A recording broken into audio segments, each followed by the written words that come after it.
a little bit together. You have a worksheet called Are You Interesting?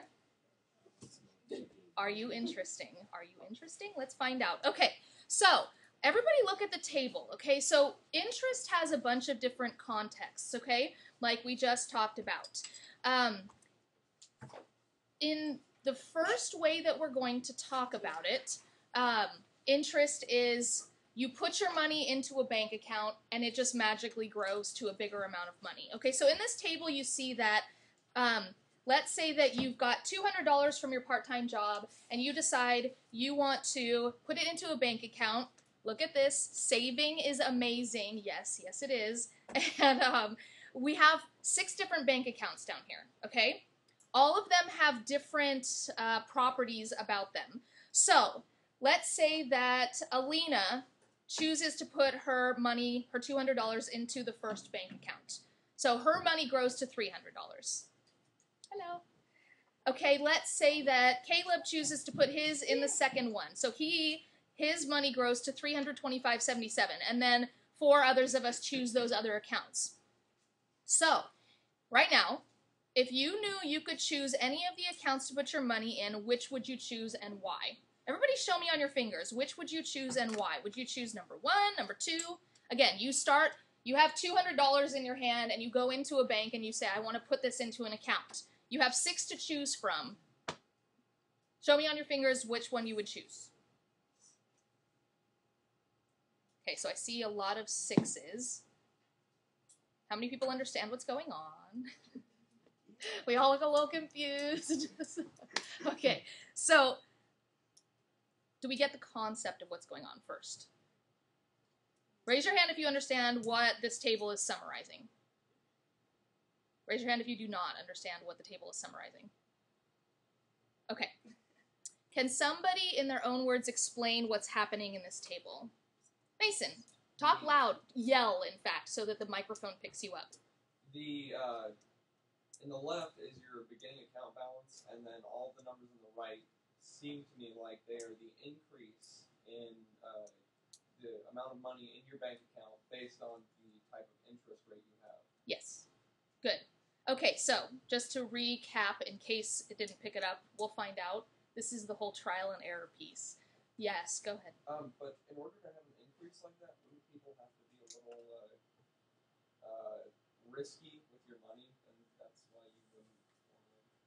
Yes, in some ways, yes, but you don't know, there's a very specific reason. It doesn't specify how long your money is in this bank account here, and it does not specify the interest rate.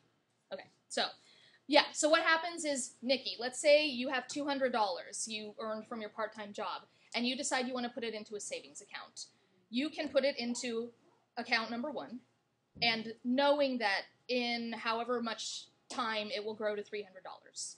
Or you could put it in account number 2. In the same amount of time, it could grow to $325.77. Or account number 3, it could grow to $327.72. Okay, so without you doing anything, you just put it in there, let it sit there, and the money magically grows to a bigger amount of money. So that's what the table is summarizing. 6 different accounts with different types of interest, and you get to choose which one you want to put your money in. Does that make sense now? Okay. So now, again, show me on your fingers which one you would choose. If you knew ahead of time, it could grow to any of these, really. Okay, so a lot of 6s. Who can explain? So actually fill this out as you go. I mean, you could circle whichever one you want. Why would you choose that? Can somebody volunteer why they chose account number 6? Caleb. You get more money. You get more money. That's correct. I would agree with that. The goal is to be able to have more money without doing as much. Probably want to go with the one that's going to get you more money. Okay, so make sure you guys are writing this. These are our notes, basically. Okay, second one. If you notice in the table, you start with $200. You put it into a bank account for a period of time, and your $200 magically grows to a larger amount of money without you doing anything to it. Use this concept to define interest. That's what interest is. So, what do we think? Can someone, in their own words, describe what interest is based on what we have seen in this table?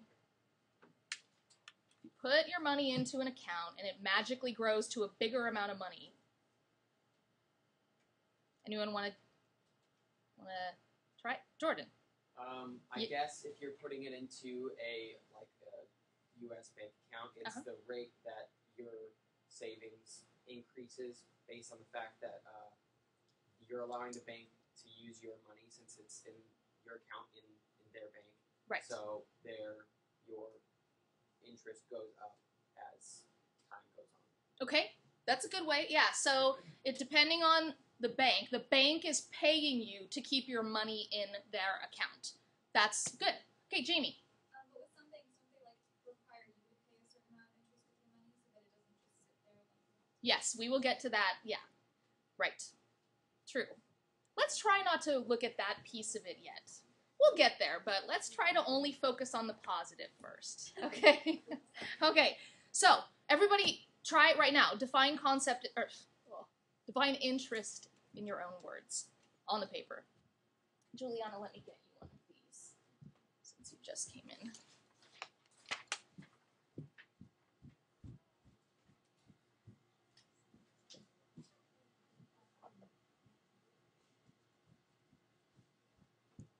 Okay. All right. Next question. Based on your findings, is interest good or bad? And why? Mason? In terms of saving, interest is good. Again, we are pretending we have no knowledge of any other type of interest at this point. So you're right. In terms of saving, interest is good. That does not mean that it is only good, though, necessarily.